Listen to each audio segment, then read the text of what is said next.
to the Relationship Toolbox, a show about the skills we need to build healthy relationships with others. Today, we're going to be discussing a new project that is coming to Rutland called Rutland's Promise. We at Family Mediators are so impressed with the design of this program that we have decided to donate our support to the program in our communication training. Here to explain what Rutland's Promise is all about is the board of the chair, or the chair of the board, I should say, Rebekah Stephens. So welcome, Rebekah. Welcome, thank you. And those of you who have been following, our program before may recognize Rebekah as someone who has come to us to talk about the community cupboard before. But today we're going to be talking about Rutland's Promise. Yes. So what is Rutland's Promise, and where did this idea come from? Well, I'm glad you asked. Rutland's Promise is a new project, and we're going to be offering temporary emergency safe housing for families, homeless families in Rutland County. And this project started about a year and a half ago, and it was really first just an answer of obedience to the Lord's direction to where to go to help families in Rutland. And soon, very quickly, developed into a collaborative community conversation about what are the needs for families who are homeless in Rutland and how are we going to address that need. And it was very early on in the discussion of starting the idea of a shelter was to determine whether or not we needed one. And unfortunately, we do. Okay. And I just spoke to Homeless Prevention Center just a couple of days ago to get the most current numbers. And as of December 21st of 2020, just 4 days before Christmas, we had 49 children in Rutland County who were literally homeless. Oh, wow. That's 49 too many, if you ask me. So you've addressed this a little bit, but if you were to sort of summarize the overall goal of this program, what would that be? Well, we have a mission statement, and it's twofold, and it's to provide temporary emergency safe housing for families in Rutland County. Okay. That's the first part. It's the basic need. But while we're doing that, we're going to be supporting opportunities for permanent and sustainable housing, employment, and community relationships. Wow, that's quite a challenge. Yes, it sounds yes, like. but it is doable, and Yes. we are going to do it. Excellent. Yep. So I guess one of the first questions I have is, you say families. How are you defining family in this case? Well, we were very open as far as making sure the definition was as loose as possible. That way we can serve as many people as possible, because families now are defined in so many different ways. Right, yes. So you don't want to put constraints on it which would not allow you to help somebody who might need it. So basically our definition for a family is to have at least one adult over the age of 18 with the custody of one minor under the age of 18. Okay. That's how we're defining a family. Okay. And they have to be homeless. And again, what, I don't want to ask an obvious thing, but what do you mean by homeless? I mean, is there a definition for that? There what is. Qualifies? Yes, there is. And, we normally think, when we think of homeless individuals, we think of people who are living on the street, living in their car, living in a tent behind, say, a mall or a supermarket. And those are all legitimate definitions of homelessness. Those are people that are considered literally homeless, that they don't have an adequate fixed location to sleep every night. Okay. But what makes Rutland Promise unique is not only will we be able to help those people who are literally homeless, but we're also going to be able to help families that are double bunking or doubling up, as some would say. It's a fall through the cracks population that does not fall under the category for the state of Vermont of what's considered literally homeless, because they're living on, say, a neighbor's couch or in a spare room of a family member. There might be 8 people living in a 2-bedroom apartment. And those numbers are not being counted by traditional methods, but we're seeing those situations coming to light through the schools. Okay. So we're actually going to be partnering with the schools in the county to notify us if there is a family that is living in this double bunking or doubling up situation, Okay. so that we can get involved, and we'll be able to get them out of the situation they're in, put them in Rutland's Promise for the 60 days that our turnaround time is, get them the services they needed, wrap around them, and then get them into that sustainable permanent housing. I see.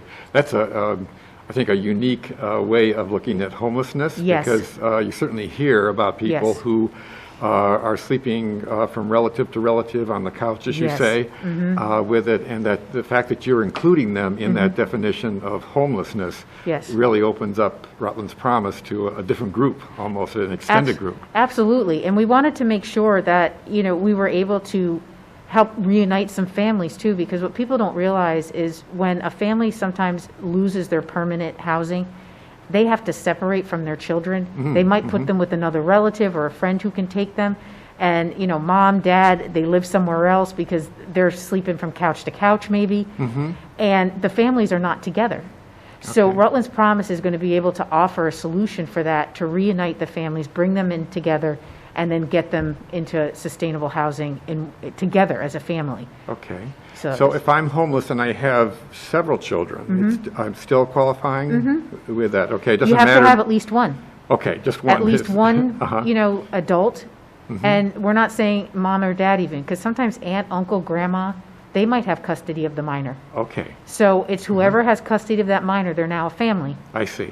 And if it's one child or 5 children or 6 children, or 2 parents or 1 parent, we're going to be able to hopefully be able to help them through Rutland's Promise. I see. Okay. But it's only one parent that would be staying with you and their children? It wouldn't be both parents? Oh, no, if it's a 2-parent household, they would both come.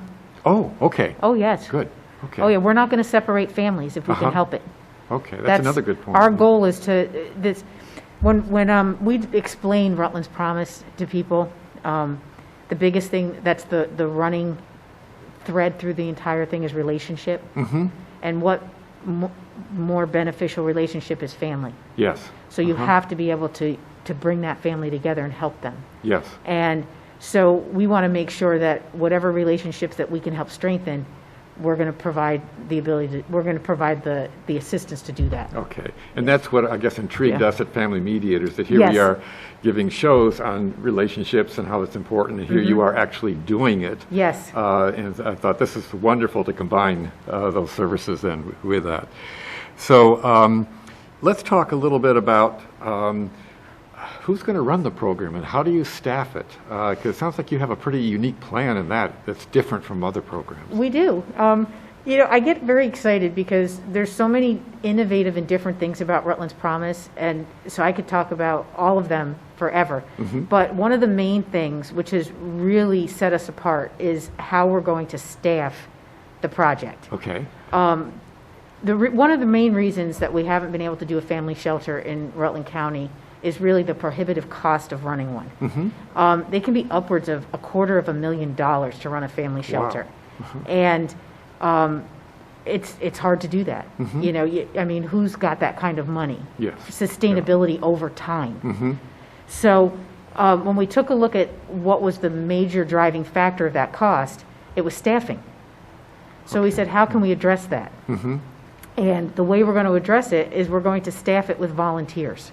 Okay. By doing that, we bring the cost, well below $60,000 to run it for the meats and bones, the nuts and bolts of the project, the rental of the house, things that we might need for a heat or utilities and water and cable, things like that. That's what you're talking about. When you take that staffing piece out, then you're just running the shelter. Okay. Which is really the nuts and bolts of the program, and it's what you need. So what we've done is we've reached out. We have many partners that are on board with us already. We have several local churches and the synagogue. The city of Rutland is on board with us as far as encouraging us and supporting us in what we're trying to do. Project Vision has been wonderful, giving us advice and guiding us and ready to lend what they need to help us get successful. We have Habitat for Humanity. We have, I'm just trying to think, Knights of Columbus. The Open Door Mission is stepping in to give us support and how to run it and make sure we're successful, because they have been so successful in running their shelter. And Charter House, which is the shelter for individuals and families in Middlebury, they've agreed to come on board with us and provide training and things like that, and oversight as far as like policies and how to write things and make sure we handle it right and keep people safe. You know, so we have many partners, and a portion of these partners are providing us the volunteer base. Okay, I was going to ask you Yes. about that. Where are the volunteers Yep, coming right. from? That's why I was going to come around, because I wanted to tell you that the support we have is community collaborative, sorry. And the volunteers are part of that. Okay. And we're going to be bringing them in to do the day-to-day interaction with the families, you know, administrative things that need to be done, cleaning, you know, just keeping the house running and things like that. So the volunteers will come in and they'll handle it, but because they're not paid, that cost is right off the table, and we're able to now just concentrate on actually helping the families that we need to help and not worry about So that this really overhaul. takes commitment from Yes. from the community, as you talk about. It Right. really is community supported in that regard. Yes, and that's the only way to ensure sustainability of the project, of this project in particular, because helping homeless families takes a lot of dedication and time, Yes. and you need the buy-in of the community that it's located in, or it's not going to be successful. And Rutland has really just stepped up and said, okay, you know what? We're going to really support this and try to get it off the ground. And so the volunteer base that we're already starting to put together is coming and strengthening us, and we're going to be able to now put that into place as soon as we get up and running. Wonderful. Now, obviously, when you have volunteers, you're going to get people from all different Yes. backgrounds and education and so forth. So how do you, you've talked a little bit about how do you train them? How do you prepare them for the tasks that they will be doing? Well, one of our key pieces is going to be comprehensive, ongoing training for our volunteers. And that is going to be provided by local community-based mental health organizations, as well as State of Vermont is stepping in to offer us some assistance in that, because they have already tried and true training programs. So we're going to offer everything from like Mental Health 101, and you know, basically that covers how to deal with individuals in a shelter setting that may have a mental issue that needs to be addressed. We're going to be Gatekeeper, which is a suicide prevention training, de-escalation training. So we're going to make sure that we're going to give the tools to our volunteers to be able to interact safely and productively with the families that we're going to be helping. And a big piece of that is going to be motivational interviewing, or MI, Yes. as we refer to. And to sum it up, because it's a wonderful way of training people to deal with getting information and supporting someone. But I feel it's more of a self-advocating tool to help someone who's trying to provide the services get the information from the person who needs them in a self-advocating way. Okay. And I think it's a really productive type of tool to Yes. use. So they're going to be getting that too. And this is going to be ongoing, comprehensive, you know, as very dynamic, you know, Right. whatever they need, we're going to get for That's them. what strikes me about it as you talk about it, that it's much more comprehensive than a building that houses people. Yes. You're really helping people not only with the homelessness part of it, but other aspects of their life. Yes. And, you know, now that you say that, it kind of reminds me of, you know, the whole model that we have based on relationship. Everything from the relationships we're building with, you know, myself as the board chair and the board and our volunteers and our partners and the volunteers, and then potentially now coming up our families, and then the families with the community, and then big wraparound of building and strengthening this support network around our homeless families, and strengthening the community because of the ownership in this project. That's what I'm going to say. It has another component Yes. that other homeless shelters may not even grasp at all. Exactly. And that is, you are getting a lot of people communicating and helping. Yes. Helping them fill that need of wanting to be helpful to other people. Yes. And here's a method. Yes, because if you don't wrap around people and provide them with a support structure that's going to carry through, You might help them for that 3, 4, 5 months, but then what happens when it stops? Right. So our project incorporates in it a family mentor piece that allows us to, we're going to assign a mentoring couple to every family that will follow them from just before they leave us to start building relationship, and then out for at least 2, 3 years. And I'm hoping for longer than that. I'm hoping friendships and lasting family type relationships are started through this. Wow. That if it comes down to where one of our families has an issue later in life, or they'll have someone to turn to. Yes. Before it becomes where I'm living on the street again, or I'm having to go live with grandma and grandpa, or whatever's going on. Right. We want to be able to be there and support them before they hit that cliff again. Yes. And that's one of the things I had heard recently on the national news. Yes. Doing some specials on this topic. And what they were talking about was the sense of isolation that these people feel. Yes. With it. So you're really tapping into that not only in the immediate service, but in the long term, so that it can be sustained and they really can feel a part of the community again, and their self-esteem. Exactly, and we've built that right into the actual housing model too, because we see a lot of shelters set up in more of a antiseptic type climate. It's the only way I can say, a hotel style, or in a large building with rooms, things like that, which if that's what you have, that's wonderful. But being in Rutland County and the infrastructure that's available to us, we have a lot of 2 and 3 family homes. We have a lot of larger family homes, many sitting empty now. Really? And so when we started looking at how we were going to set up Rutland's Promise, the idea of relationship and family and unification and not isolating and having a home all really came kind of into the idea. And in discussions with the city and things like that, it came to my attention that when a nonprofit buys a building, it doesn't pay real estate tax. Oh, which okay. I didn't, you never think about that. Right. You just think, okay, you own a building, you're a nonprofit, but you come off the tax rolls.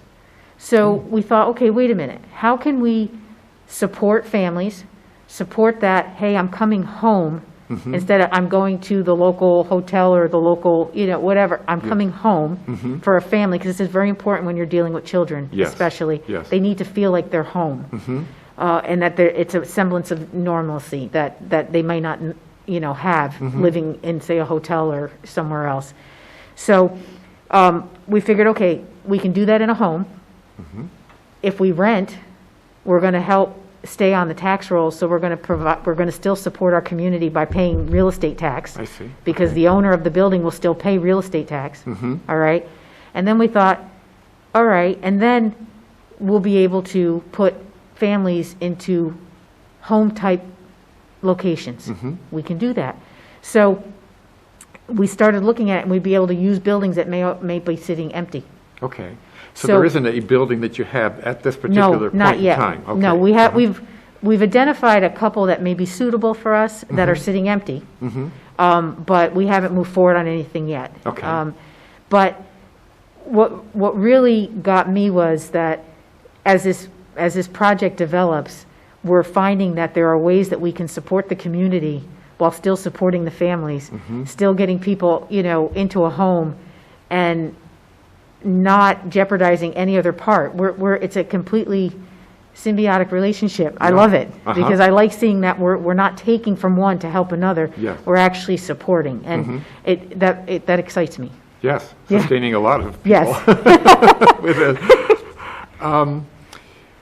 So I guess you talked a little bit about this, but how are you collaborating with other services? You referred to, when we were talking a little bit more about, you're sort of the hub of things. And can you elaborate a little bit more on what that means? Well, when we first started this discussions about what was needed and how we were going to meet that need, the biggest thing was we did not want to duplicate efforts that are already existing. So we know that there is no other family shelter, so we're not duplicating that. But we didn't want to become a place where people come for job training or, where people are coming for us to do the rehousing efforts or anything like that, or for mental health issues, because we have service providers. We want to be supportive of what's already there. Okay. So we're putting together what we call our Connect the Dot volunteer team. And it's a project within our project. And it will have a list. Right now it's a binder. I'm assuming at some point it's probably going to become a filing cabinet because there are so many available resources in our community to help people that it's phenomenal the amount of assistance you can get if you know where to look for it. So what we're doing is we're putting together these this binder, and 211 will be huge with this because 211 already connects people with that. Okay. So we're going to be able to provide our families with the documentation, the information right here, and say, okay, here you are. We're connecting the dots for you. Now you can go and self-advocate, make the phone calls, get out there, do what you need to do. We've got designated liaisons with the Department of Labor already who are working with us to make sure that the families can get employment if they need it and get the services they need through Department of Labor. We have a designated liaison with the Department of Vocational Rehabilitation.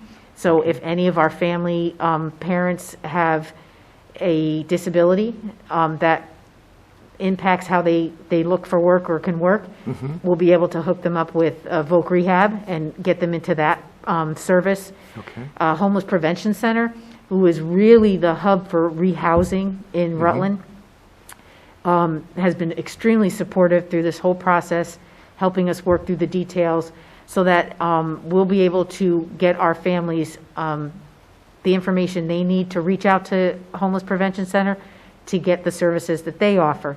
So we're going to provide our families a stable location for 60 days, up to 60 days, so that they don't have to worry about where they are the next day. They don't have to worry about moving or wondering, am I going to be driving the kids to a Rutland school because I couldn't find a place except in, Bennington to live today. What am I going to do? Do I have to move we're going to give them that location. Okay. That stable location. That base to work Yes. from. And then we're going to give them the information they need so they can go out and take the steps they need to get themselves back on track. Wonderful. Yeah. So if I'm a homeless person, it really doesn't matter whether I'm homeless because I recently lost my job, or some other situation has come up, lost my home for some reason. No. I still can be As long as considered. you have children, Yes. that with the minor, children. at least one, because this is for families. Yes, right. We have other services for people who are not families. So we're not duplicating that. Okay. We are simply going to offer the support for families because that support is missing right now.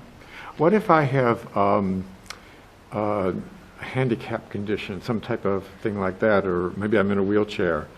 Does that, or maybe my child has a particular situation, how does that impact your program? Can you deal with that as well? Well, right now I can only say to you that we would want to deal with that. We're not going to allow that to be a barrier to us at, saying no because, you're in a wheelchair or if there's a handicap. But because I don't have the building identified yet, I can't tell you how we're going to meet that need because I don't know what the building looks like. But it's your intent to be able But to... our intent is to be as accommodating as possible. Okay.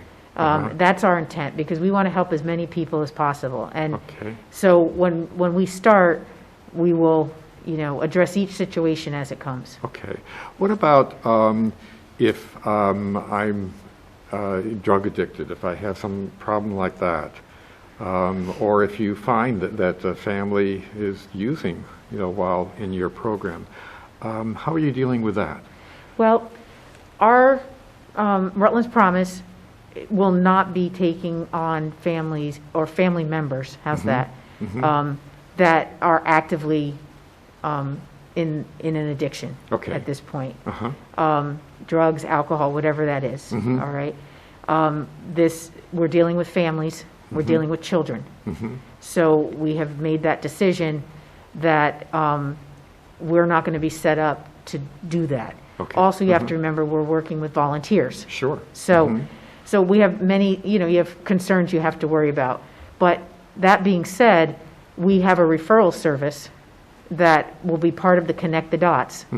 And when a referral comes into us, if we are unable to take a family because of an issue like that, or unable to take that family member, and, say, because it may be that the family doesn't want to separate, we might be able to take part, but, whatever the situation is, we will be able to refer them to where they can get the services they need. Okay.